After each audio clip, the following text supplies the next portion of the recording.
Hi everyone, great to be back with another one of my virtual guest sommelier series, where I'll be talking about blends, particularly Cabernet blends in the Old and New World.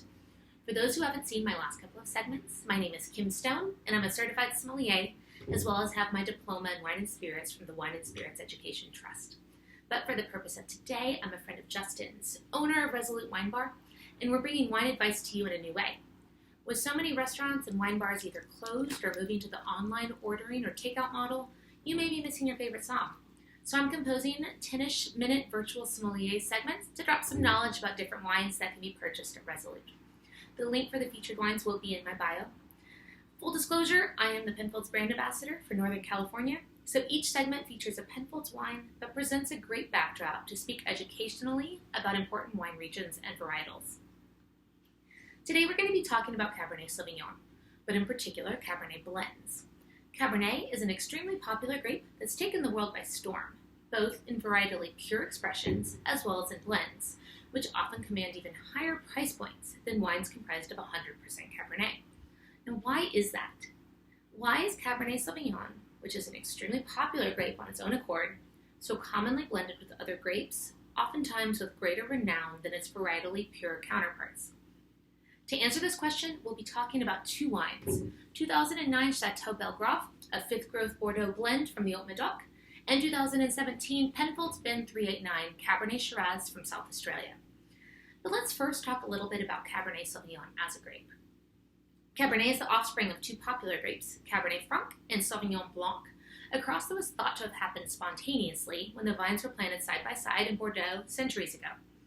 There are no early references to Cabernet in the literature of wine, and the variety didn't start to make any significant impact in Bordeaux until the end of the 18th century. Cabernet Sauvignon is distinguished by its small berry, thick skin, and high ratio of pith to pulp, which contributes to the significant tannin and deep color that comes through in the wine. People have often referred to Cabernet Sauvignon as a donut wine, and that's because it sometimes has a bit of a hole in the mid-palate, so lots of fruit on the front, tannin that you feel in the sides of your mouth, and fruit and lingering flavor on the back palate, but there can often be something lacking in the middle. It's also a late ripening grape, which can present complications. If there's bad weather towards the end of the growing season while waiting for the grapes to ripen on the vine. Similarly, the longer the grapes hang on the vines, the more likely they are to be attacked by pests or eaten by animals. But if Cabernet doesn't achieve full ripeness and is picked too early, or if the vintage has been colder than usual, then it can taste really thin, kind of green and acidic, definitely not the flavor profile that winemakers are going for. So that puts winemakers in quite the bind. If you wait it out, you run the risk of losing your crop. If you pick too early, no one's going to want to drink the product. So what's the solution? Enter the concept of blending, which originally stemmed from necessity, not enhancing flavor profile as it's used today. In order to hedge their bets, winemakers started planting Cabernet Sauvignon alongside earlier ripening varietals, like Merlot, for example, as an insurance policy in case Mother Nature decided to drop in and wield a little bit of devastation on the crop for the next year. In those days, especially in places with marginal climates like Bordeaux, a reliable crop and guaranteed income was necessary for survival. So having a few different kinds of grapes in your vineyard drastically improved your chances of producing a successful vintage. Only later, with the upgrade of winemaking technology, did the idea of combining different grapes in order to produce superior flavor profiles become really a consideration. So let's head to Bordeaux, which is not only the birthplace of Cabernet Sauvignon, but also where some of the most highly regarded Cabernet-based blends originated. The history of Bordeaux the winemaking especially, dates back to the Romans, who took over in 60 BC and were the first to plant vineyards and produce wine in the area. While it was a great place for grape growing thanks to the soil, it also had another advantage going for it: its proximity to two rivers, the Garonne and Dordogne, which then met and then become the larger Gironde River that flows into the Atlantic. So this proximity to these bodies of water not only positively influenced the grape growing climate, but also allowed for transport of wine to other parts of the world. As such, Bordeaux grew in popularity as well as demand, not just in the Roman Empire, but also fast forward many, many centuries later with the English Empire. In fact, the English owned Aquitaine, a region that included Bordeaux, for over 300 years. They owned it for over 300 years, so developed quite a taste for the wine, and were later some of the main influencers in the development of the modern Bordeaux wine trade. Now, I could spend this entire 10 minutes, God, even an hour, talking about the history of Bordeaux. But I'd like to move on to the wine styles within the region of Bordeaux because the geography is intrinsic to the types of blends that you find. The first thing to know is that under French appellation law, there are 5 grapes allowed in Bordeaux red blends, with Cabernet Sauvignon being arguably the most famous. Other permitted grapes are Merlot, which is actually the most widely planted grape, Cabernet Franc, Petit Verdot, and Malbec. So Cabernet Sauvignon and Merlot are across the board the most important grapes to Bordeaux, with Cabernet Franc shining very brightly in certain instances. Petit Verdot and Malbec tend to be blended in smaller proportions in order to provide tannin, color intensity, and flavor. The wine we're talking about today, Chateau Belgrave, comes from what is referred to as the left bank, or a region on the west side of the Gironde River. Cabernet Sauvignon rules supreme in the left bank, while on the right bank, which includes Saint-Emilion and Pomerol, Merlot and Cabernet Franc dominate. Chateau Belgrave is located in the region of Haut-Médoc on the left bank and was designated a 5th growth in the classification of 1855, which is an extremely well-known classification system that ranks left bank chateaus in terms of quality and is still pretty much widely the same today. You'll be familiar with the first 5 growths, which were all extremely famous and extremely expensive. So for example, Chateau Margaux, Chateau Latour, Chateau Haut-Brion, Chateau Lafite Rothschild, and Chateau Mouton Rothschild. Now, Chateau Belgrave, being a 5th growth, falls in the same classification system, but for a much more approachable price point. This wine is 2009 vintage, a ripe year that produced highly concentrated wines, so you could cellar this wine for a while longer, or enjoy it now like I am. Although I would recommend decanting for an hour or 2 before drinking, which I did as well.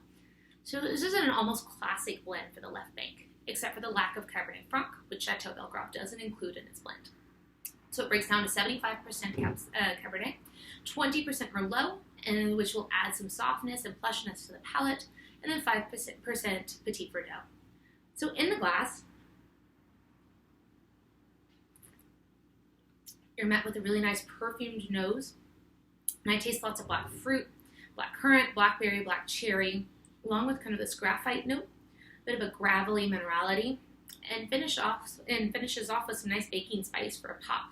So really, really lovely, very supple, pretty medium-bodied, so I'd recommend lighter dishes, like maybe some 5-spice duck, or a heavy fish, like fatty tuna, cod, swordfish, that sort of thing. Now moving on, we all know that Cabernet Sauvignon isn't only used for blends in Bordeaux. As New World wine regions developed, people started realizing that Cabernet was oftentimes made even more palatable with the addition of different grapes. So outside of the confines of appellation law, like you find in the Old World, the New World was free to do whatever they wanted. So they could experiment and expand the blending profiles beyond those classic grapes like Merlot, Cabernet Franc, etc. Enter Cabernet Shiraz, what is widely regarded as the Great Australian Blend. Although there are examples of the marriage of these 2 grapes in other parts of the world, it's yet to find a foothold elsewhere in the same way as it has in Australia. So, as Plato would agree, necessity is the mother of invention. And the beginning of the famous Cabernet Shiraz blend is no different, most likely stemming from smaller supply of Cabernet Sauvignon plantings than Shiraz, so Shiraz was used to supplement production. People quickly realized, however, that the structure provided by Cabernet grapes was very much complemented with the fruit and richness of the Shiraz, resulting in a blend that was greater than the sum of its parts. And thus the Great Australian Blend was born, and now represents some of the most collected wines coming from Australia.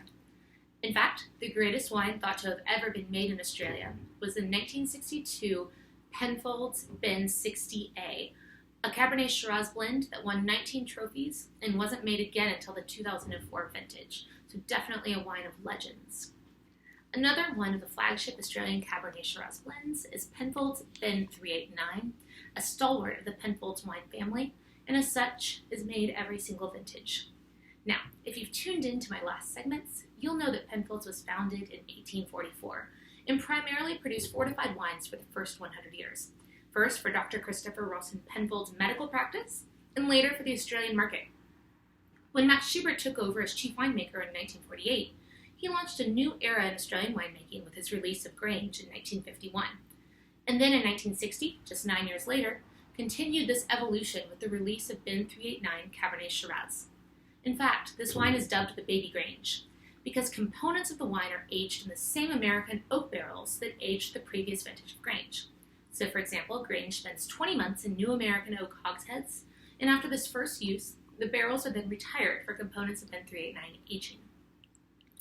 Ben 389 is also a multi-region blend containing fruit from across South Australia that is selected based on its merit and ability to meet the house style that's been produced every vintage for the last 60 years. It contains parcels of fruit that have just missed being included in Grange and Ben 707, which are Penfolds' premier Shiraz and Cabernet bottlings. Also, like Grange, you can age this wine for decades thanks to the tannins and acidity provided by the Cabernet, but you can also enjoy it now thanks to the approachable fruit character that you get from Shiraz. This particular vintage, 2017, is a 54% Cabernet and 46% Shiraz blend, and it provides really great generosity of fruit on the palate, certainly richer than the Bordeaux counterpart, with notes of mocha, blackberry, lavender, plum, some coffee in there as well. I would recommend that it be enjoyed with foods like grilled meats, some heavier meats like lamb or steak would be great, or a nice hard cheese. Alright, well that about covers it for today. I hope you learned a little bit more about two classic Cabernet-based blends coming from two different regions of the world. If you want to try these delicious wines yourself, which I would highly recommend, you can follow the link in my bio to purchase both wines. The 2009 Chateau Belgrave is normally $125 when purchased by itself, and Penfolds Ben 389 is $100, but together you have a great price of $125, down from $225. So a great chance to try two absolutely stunning wines. Thanks everyone, and talk to you next time.